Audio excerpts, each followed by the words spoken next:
مش معقولة يكون في حد لغاية دلوقتي لسه بيقلي البدنجان ولا حتى بيسلقه. ارمي البدنجان في الحلة بدون سلق وبدون تحمير وكمان في أقل من 10 دقايق.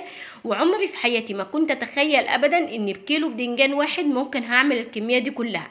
أنا عارفة بقى إن الطريقة مختلفة عليكي، بس أنا جايبها لك من قلب المطعم اللي احنا كلنا واقفين عليها طابور لغاية ما الطبق الواحد بقى ب25 جنيه. طب وعلى إيه؟ ما يلا بينا بكيلو بدنجان واحد ب5 جنيه هنعمل كمية كبيرة جدا وأحسن بكتير قوي من بتاعه المطاعم. اتمنى اللي بقى لو عجبكم الفيديو بتاعنا ما تبخلوش علينا باللايك. اول حاجه كيلو من البدنجان وبدات ان انا اقمعه بالطريقه دي، وطبعا بالايد افضل بكتير لان لو عملناه بالسكينه بتحف الجزء اللي فوق اللي احنا محتاجينه. بعد ما قمعت البدنجان بتاعي بقى كويس هجيب بقى رتل ونص من الميه وعليه معلقتين كبار من الخل ومعلقه كبيره من الملح. ادوب الملح والخل مع الميه وبعدين انزل بقى بالبدنجان مع حاجه كده من ايدينا، فلازم نضمن نظافه حاجتنا لاولادنا. بعد كده بقى هجيب حله على النار، ابدا ان انا اسخن الحله كويس جدا، اسيبها على النار لغايه ما تسخن. انا مش ضايفه في الحله اي حاجه تماما، لا ميه ولا زيت. بعد كده هنزل بكل كميه البدنجان مره واحده وهبدا بقى ان انا اقلبه، علشان ما كنتش عارفه اقلب بالمعلقه فبقيت اعمل كده بالحركه دي، فكان بيتقلب معايا بمنتهى السهوله.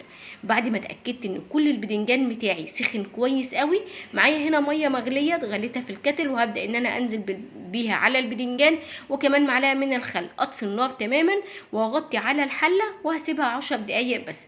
هتشوفوا بقى العظمه دلوقتي. بعد كده هجيب بقى حبتين 2 من الليمون وابدا ان انا اقشرهم بالطريقه دي زي ما انتم شايفين وهسيبهم على جنب. بعد كده هحتاج بقى لقرن من الفلفل الرومي وكمان قرن كده من الفلفل الاحمر لو متوفر عندك، ولو مش متوفر ممكن تستخدمي هريسه شط عادي. وبعد كده قرن كده من فلفل حامي لو انت حابه، نص حزمه من الكزبره وببدا ان انا اقطعها كده يعني خشن زي ما انتم شايفين. نجيب بقى الكبه بتاعتنا ننزل فيها بالخضار بالكزبره وكمان الفلفل، ننزل كمان بمعلقه ونص كده من الملح ومعلقه من الكمون ومعلقه من الكزبره، معلقتين كبار كده من الخل، وطبعا نزلنا بالليمون اللي كان احنا مقشرينه. بعد ما ضربتها ونعمتها كويس جدا بجيب 3 حبات من الطماطم، وما تستغربيش طماطم، هي دي بقى طريقه المطاعم وهتطلع معاكي فوق الممتازه. افرمها بقى كويس جدا، بس بقى الطماطم ما بفرمهاش ناعم قوي، لا بسيبها خشنه زي ما انتم شايفين.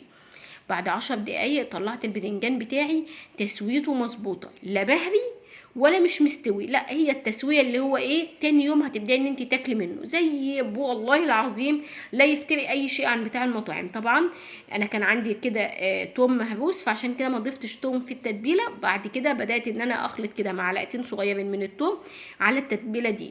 بعد ما خلطتهم بقى ببدا ان انا احشي البدنجان زي ما انتم شايفين.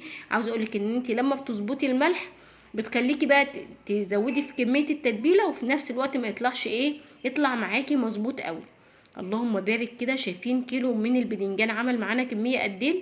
والله العظيم حاجه كده تحفه، حاجه كده تستحق ان انتوا دلوقتي حالا تقوموا تعملوها بدل ما